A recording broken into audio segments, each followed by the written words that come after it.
E aí, será que a Bíblia inteira é inspirada por Deus ou apenas uma parte dela? Será que o Sol realmente parou por um tempo prolongado, como relata no livro de Josué, ou a ciência consegue explicar exatamente o que aconteceu nesse momento? Eu sou Bruno Caetano, bem-vindos ao nosso canal e no vídeo de hoje nós vamos ter uma visão 300 graus sobre o que Paulo quis dizer com a expressão toda a escritura é inspirada por Deus, que ele escreveu na sua segunda carta a Timóteo, capítulo 3, versículo 16, entendeu quão profundo é essa interpretação e o que isso nos implica, como a gente enxerga realmente a palavra de Deus. O texto nos diz assim: toda a escritura é inspirada por Deus e útil para ensino, para repreensão, para correção, para a educação na justiça, a fim de que o homem de Deus seja perfeito e perfeitamente habilitado para toda boa obra. Aqui já tem um ponto bem interessante, vocês perceberam que eu li o versículo 17 também, né?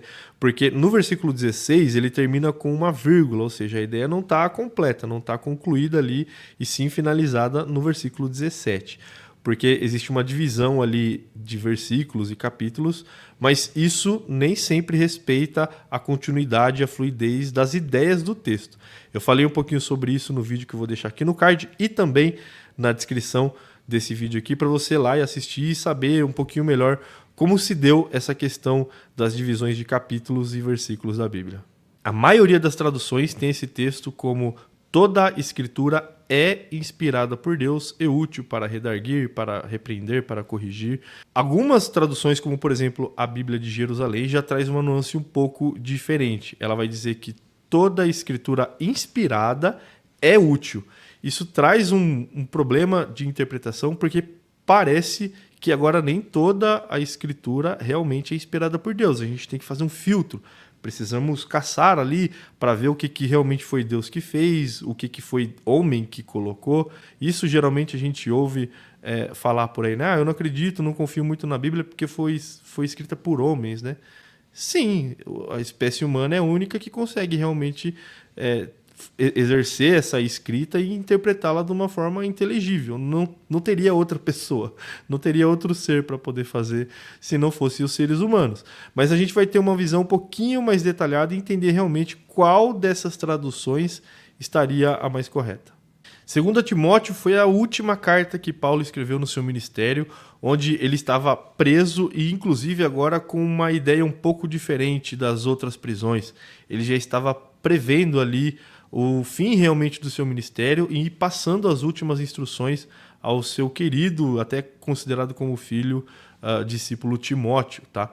E nessa ocasião, não só a situação de Paulo era crítica por conta da prisão e pela sua iminente morte, mas a igreja ali também estava passando por muitas dificuldades com relação a comportamentos de crentes, com relação a doutrinas e os males também que é relatado nos capítulos anteriores.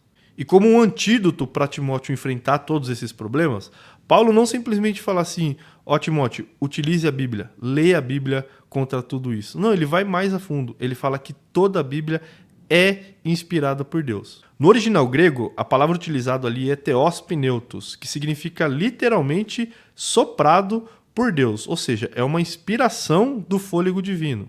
A primeira parte do versículo no original está assim: passa, grafé, theopneutos kai ofélimos. E observando palavra por palavra, passa toda.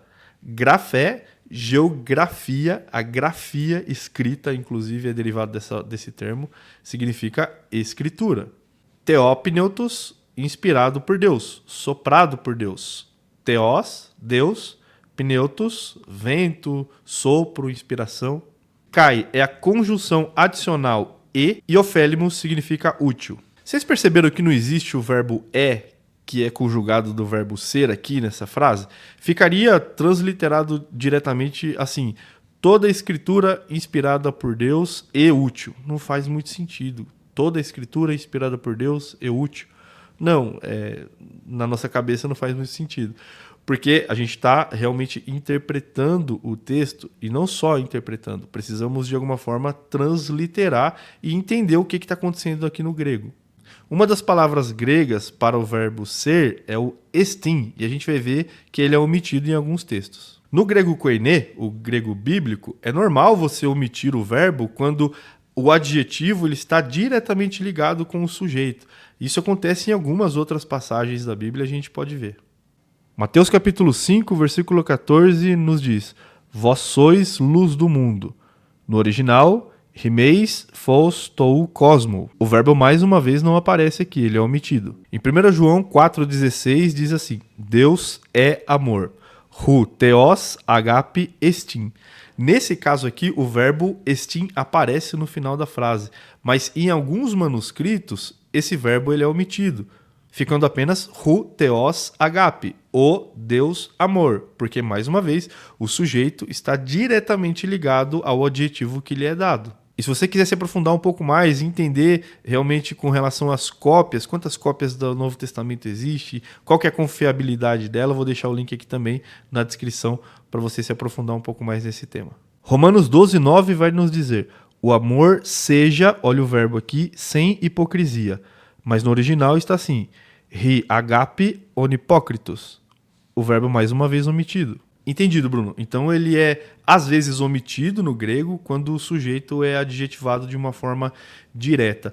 Mas e a posição desse verbo? Por que a gente não deve considerar a segunda opção para dizer que toda a escritura inspirada é útil, ao invés de toda a escritura é inspirada por Deus? Nessa tradução que dá a entender que parece que nem toda a escritura é inspirada, no lugar desse verbo é, bem na posição, no original existe uma outra palavra, que é o kai. Ali no texto original existe um termo que é uma conjunção adicional, ou seja, ele está ligando uma coisa com a outra. Ele não é uma palavra que está fazendo um link de adjetivar o sujeito, como a gente acabou de ver. Então, como explicar Josué 10, versículo 13, onde diz que o sol parou por quase um dia inteiro quando Josué pediu a Deus ali onde ele estava guerreando contra os amorreus, e ele temeu da noite cair e as suas forças serem inferiores ao seu inimigo, e Deus ali atendeu essa oração. Não parece uma história meio fantasiosa demais? Como isso pode acontecer? Não é possível.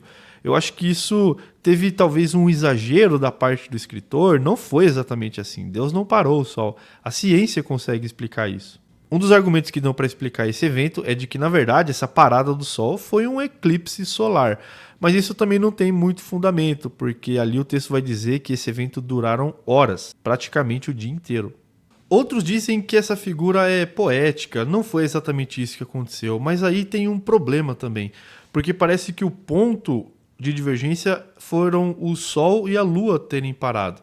Mas se esquecem que no primeiro capítulo de Josué, Deus fala com ele. No capítulo 5, uma visão sobrenatural também acontece. E no capítulo 6, agora patente a todos os olhos ali, Jericó foi sitiada pelos soldados filhos de Israel. E quais eram as armas desses soldados?